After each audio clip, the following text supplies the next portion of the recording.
compañeros de la organización, no lo repito y así ahorramos tiempo. Trataré de ser breve porque algunas cosas ya las han dicho los ponentes anteriores y el problema de ir en tercer y en cuarto lugar es a veces complicado el no reiterarse. El día de antes de participar en una mesa redonda, una charla, me devano la cabeza intentando saber cómo empezar, porque una vez que empiezo ya, pues ya voy más lanzado, ¿no? Entonces, bueno, aprovecho detalles de los ponentes anteriores por matizar algunas cosas. De entrada, vuelvo a agradecer a los equipos de atención domiciliaria que tenemos en Aragón. Afortunadamente, en el año 2013 tenemos las 8 áreas de salud ya cubiertas, tanto en Zaragoza, Huesca como Teruel.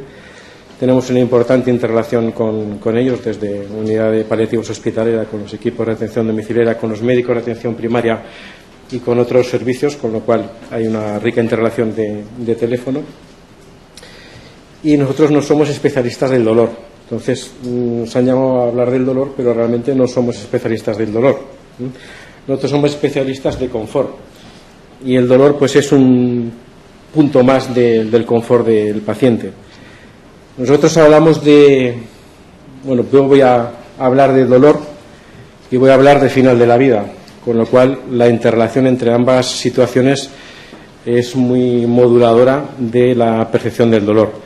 Desde que nadie se quiere morir hasta el deterioro de los últimos días, ese es nuestro perfil de paciente que atendemos. Somos portadores de malas noticias. Trabajamos con enfermos en unas condiciones de salud muy vulnerables y aún así nos quieren. Entonces, imagino que algo haremos bien. Voy a empezar con unos datos que estuve ayer buscando en Internet, por empezar la charla de alguna forma, y casi me los han llegado a pisar, pero no del todo. Entonces me voy a ceñir a Aragón, por lo tanto ya no me lo pisa nadie. Y Aragón y en pacientes de perfil paliativo o en la fase final de la vida, por lo tanto hasta ahora tampoco me lo ha pisado nadie. Del Instituto Aragonés de Estadística saqué anoche varios datos y curiosamente pues estaban bastante actualizados, cosa que me sorprendió. Entonces cogí datos de enero del 2012 y de todo el 2011, por centrar el tema de que voy a exponer brevemente. Tenemos ya una población de referencia de casi 1.400.000 habitantes, con una población de fallecidos en el 2011 de 13.556. De esos fallecidos, hasta el 60% fallecen por enfermedad avanzada y enfermedad terminal en el último año de vida, que vienen a ser unas 8.133 personas. El asterisco he puesto abajo la fórmula de McNamara, que en este pool de pacientes fallecidos incluyen 10 grandes grupos de patología, no solo los pacientes oncológicos. Si veis, por tumores fallecen 3.871 pacientes. Esto da a que un 25% de los ingresos hospitalarios, aproximadamente unas 41.000 personas, están en esta situación, con lo cual apuntamos el gasto sanitario que esto supone. Y si tenemos en cuenta que el síntoma dolor aparece hasta en un 70% de los pacientes en fase terminal, tenemos un volumen en todo Aragón de 5.700 pacientes con dolor de moderado a severo. Entonces, este porcentaje de dolor severo viene a englobar unos 4.000 pacientes que van a necesitar analgesia opioide de base y analgesia para dolor episódico, bien sea irruptivo, bien sea de final de dosis o incidental, he repetido episódico dos veces. Un 92% de pacientes aproximadamente, estos son datos de un estudio catalán que hicieron, se controlan de manera adecuada con analgesia oral, transdérmica o subcutánea. Y nos queda un 8% de pacientes de difícil control, que vendrán a ser aproximadamente unos 320, en el cual en muchos de ellos el concurso de la unidad del dolor es bastante imprescindible. ¿Dónde están atendidos estos pacientes? Bueno, pues aquí he hecho una exposición. Los datos que yo me sé los he puesto y los que no me sé pues no los he puesto, lógicamente. En programas específicos de cuidados paliativos, que atendemos pacientes complejos, todos los equipos de soporte de atención domiciliaria de Aragón han atendido solo del programa de cuidados paliativos en el año pasado 1.441 pacientes. Nosotros a nivel hospitalario atendimos 450.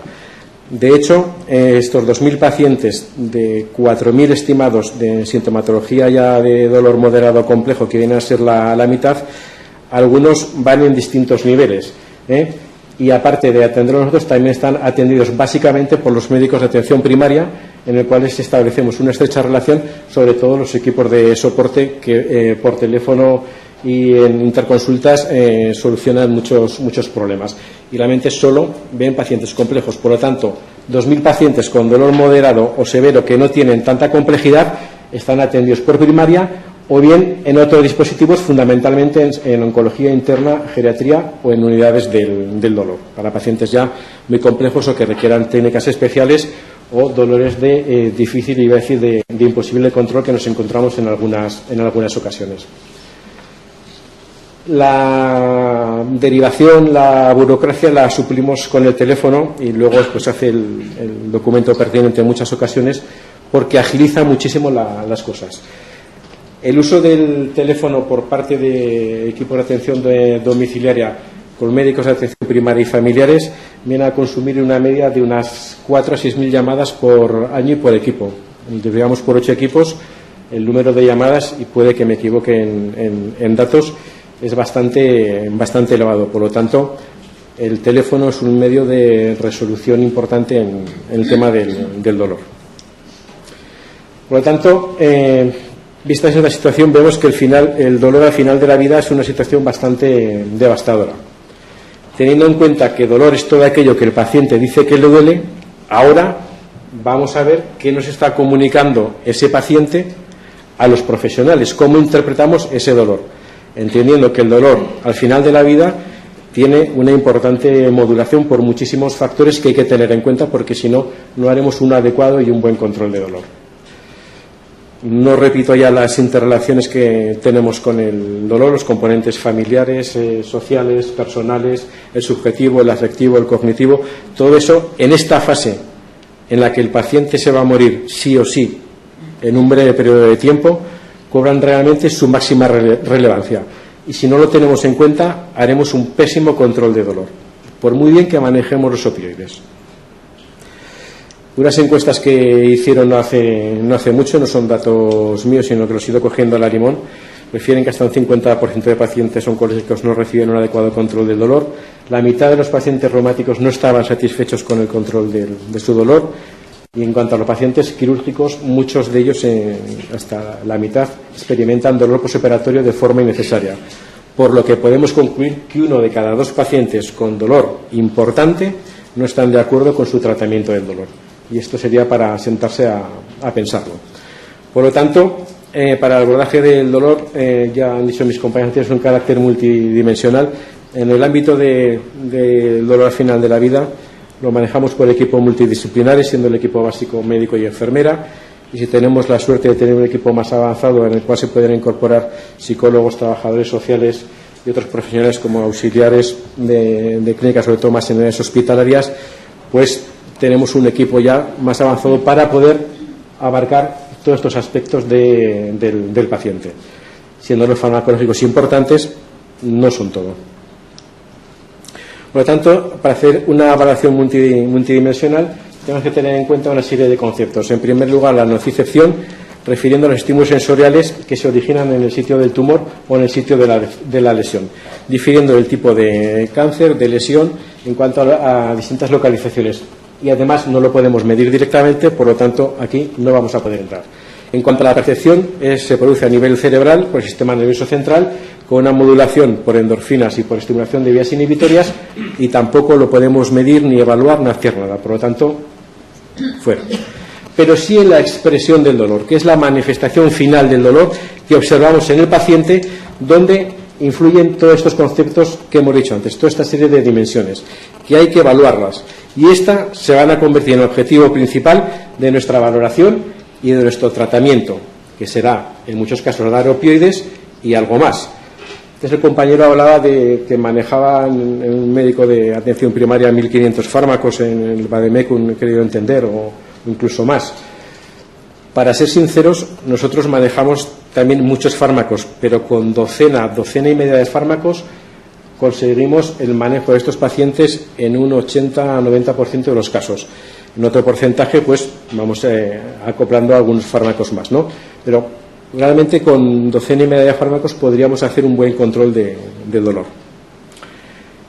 Tener en cuenta los factores dependientes del síndrome doloroso, en la cual va a depender de la localización del dolor, de la duración, de la causa, mecanismo de lesión del dolor y el componente nociceptivo y neuropático. Realmente cuando hay componente neuropático el dolor se convierte ya en manejo muy complejo y hay que echar mano de un arsenal de fármacos combinados.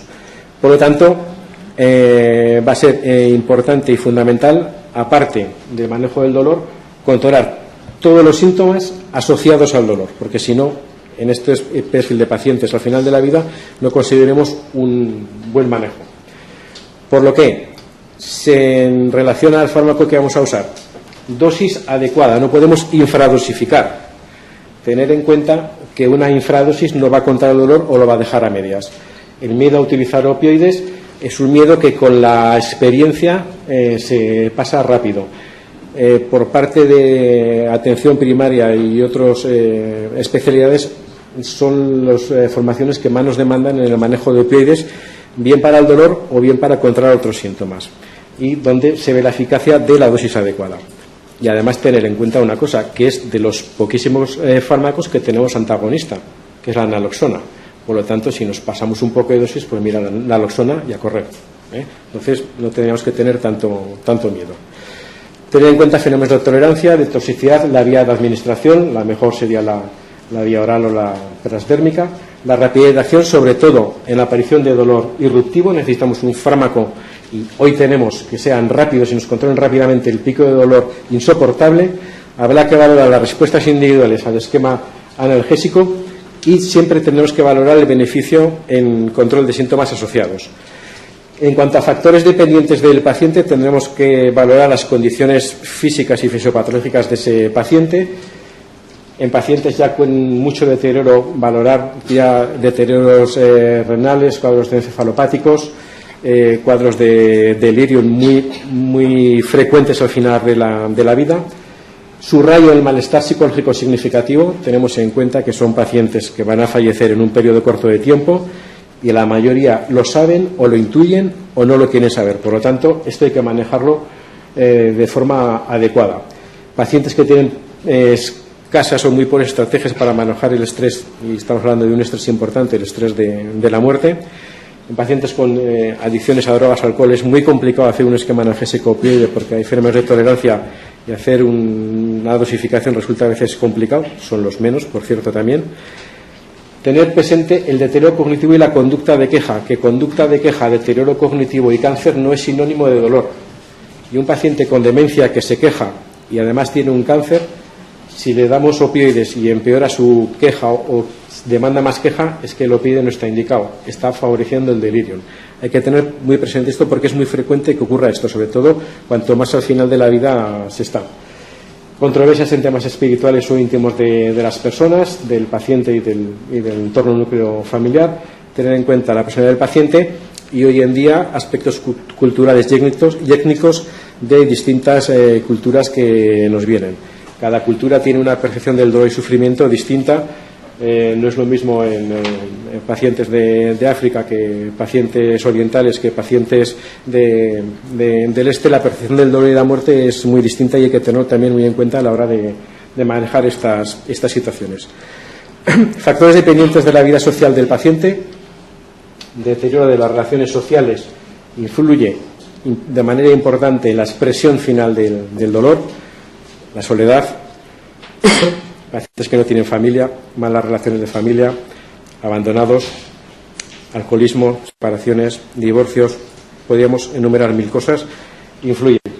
Por lo tanto, habrá que tener en cuenta el apoyo social, la disfunción familiar e importante también los problemas económicos, también como acceso a un buen tratamiento. Pero luego veremos que los problemas económicos en cuanto al tratamiento también se pueden solventar.